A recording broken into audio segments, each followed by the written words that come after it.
guys, happy new year. If you're seeing this video, I'm sure it is a new year and you made it to 2024. Wow, congratulations. So guys, I'm starting this new year with a gist kind of video. I'll be sharing with you the 3 visas that I've switched to, the benefits of each visa, why I had to switch to each visa category, and moving forward, am I still making an attempt to switch to another visa? You know, it's really crazy for immigrants as anywhere in the world, because your visa is your stay, right? Without a valid visa, you can't stay as an immigrant. So, and it's 2023. Nobody wants to remain in another man's country as an illegal immigrant. It's the saddest thing that can happen to anyone, that, you know, you already have your life going and you're in a place as an illegal immigrant. You can't walk, you're running from the police. I would never, no.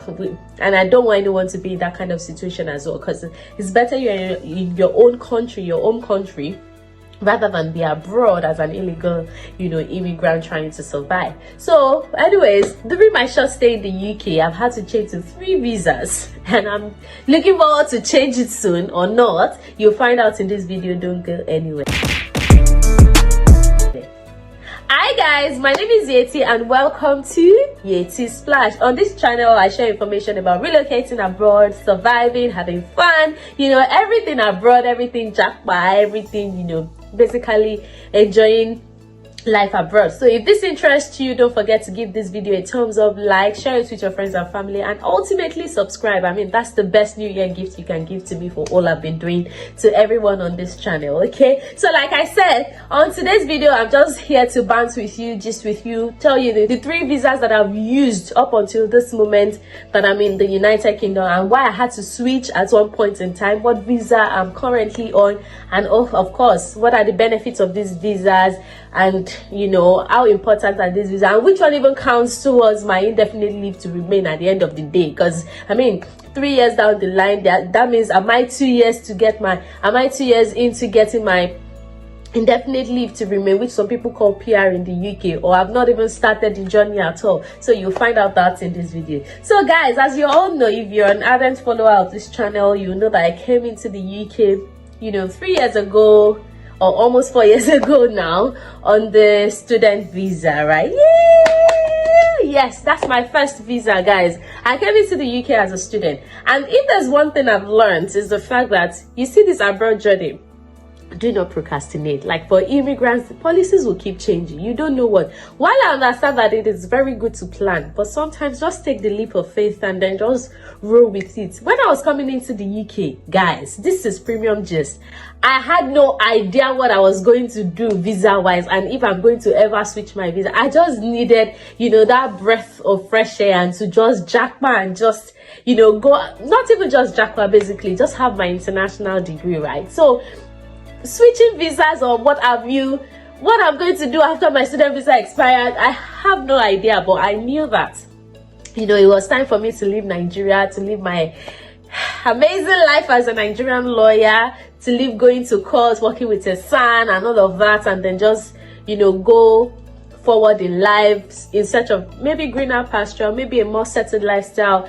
You know, I don't know, I just wanted to live. So, and the interesting thing is that by the time I was coming into the UK, the graduate work visa, which is also known as post-study work visa, was not in full effect. In fact, it was my set that they restarted it, because they stopped it at one point. And I remember that there was a particular YouTuber that I watched that channel. She had to go back to Nigeria because of that, because there was no visa for her to switch to. So when I came in on a student visa, paid my school fees, did my exam and everything, ensured that I passed my course. There's no story, because ultimately after student visa, what's the next thing is to get my post-study work visa now. And I had no family, no, I had cousins here, but there's really nothing my family members can do visa wise, right?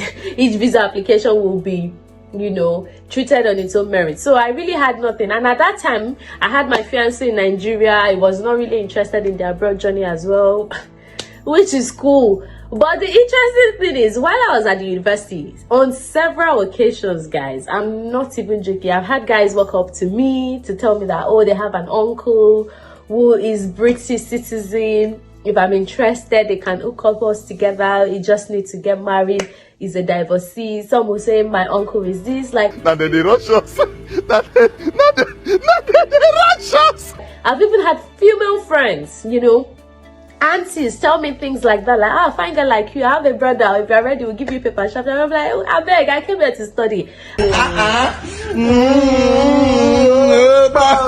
Worst come to worst, I knew that the worst, if my visa is expiring, the worst that would happen is that I'll apply for another course to study, which is also not cheap. You still have to save your money. But yeah, my first visa was a student visa.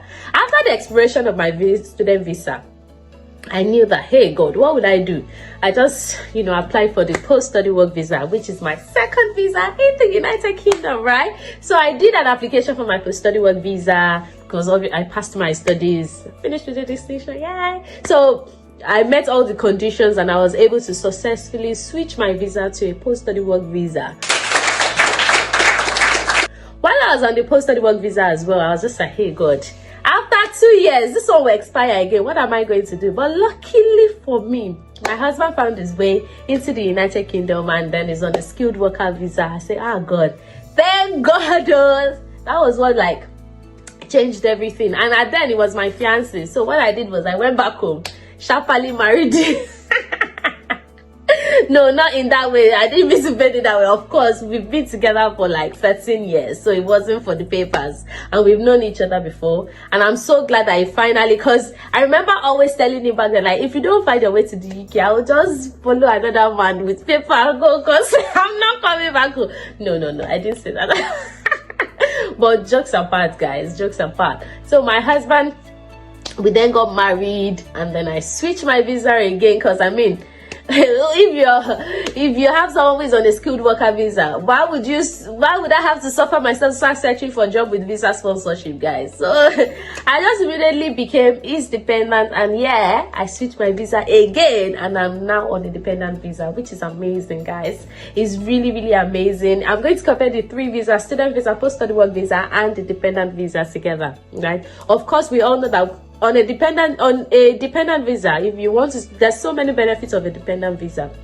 You can study on a dependent visa if you want to. So if I still want to go to school and I don't want to apply for a COS or anything, I can still go to school while on a dependent visa. But obviously I'll still be paying international student fee. That's just the thing. But why I even love a dependent visa the most is because it sort of like allows you to then live your life. Like, if you're searching for a job, every attempt at searching for a job in the UK, especially if you want a job with visa sponsorship, it is not easy. But if you're on a dependent visa, it is much more easier for you to get jobs, because they won't ask you, if they ask you, oh, do you need sponsorship? You can say, oh no, I don't need sponsorship, I'm a dependent, I have 3 years work visa, I have 5 years work visa. So it's sort of like ease out things with, you know, recruiters and all. If recruiters should call you and you tell them you're looking for a job with visa sponsorship, some of them would not even reply you again, even if, you know, the company you want to work for has the license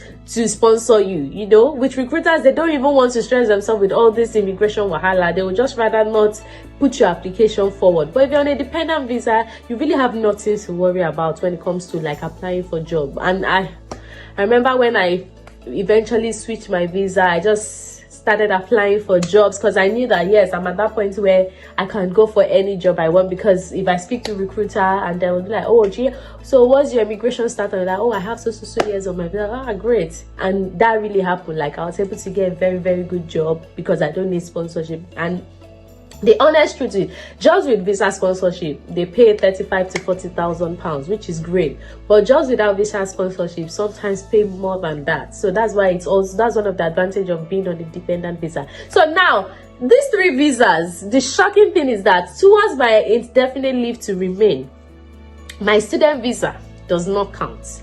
My post-study work visa does not count. It is now my dependent visa that so it's like I'm starting all over again, because the student visa and post-study work visa will only count towards my 10 years indefinite leave to remain. If I want to apply for a 10 years, if I want to use the 10 years route, right? But I don't think I want to use that route. But because I'm a dependent of someone that is on a skilled worker visa, and he has, in 5 years, can get his, you know, his ILR, then that automatically brings me under his own visa, and then I'll be able to also use the 5 years route towards getting my own indefinite leave to remain. So that means after spending so much money to study and spending so much money to apply for post-study work visa, which wasn't cheap, it was about 2,000, I think. Yeah, 2,000 by the way. They still don't count, which is so annoying. But anyway, guys, so I hope you enjoyed this video. It's just a refreshing video. These are the 3 visas that I've had to switch to in 3 years, guys. Life of an immigrant. Visa is just the way. Once you have your visa sorted out in the UK, life will become easier for you, I promise you. Don't forget to like, subscribe, share, and I still remain your one and only baby girl, Yeti. Stay blessed. Bye, guys.